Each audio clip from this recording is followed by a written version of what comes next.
ليه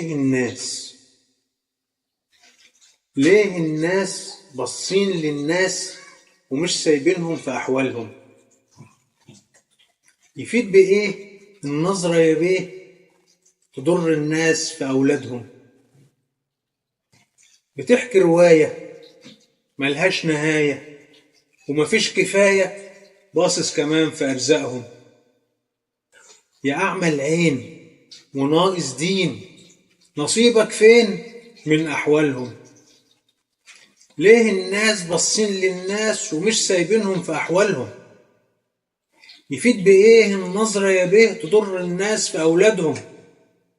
بتحكي رواية ملهاش نهاية ومفيش كفاية، باصص كمان في أرزاقهم.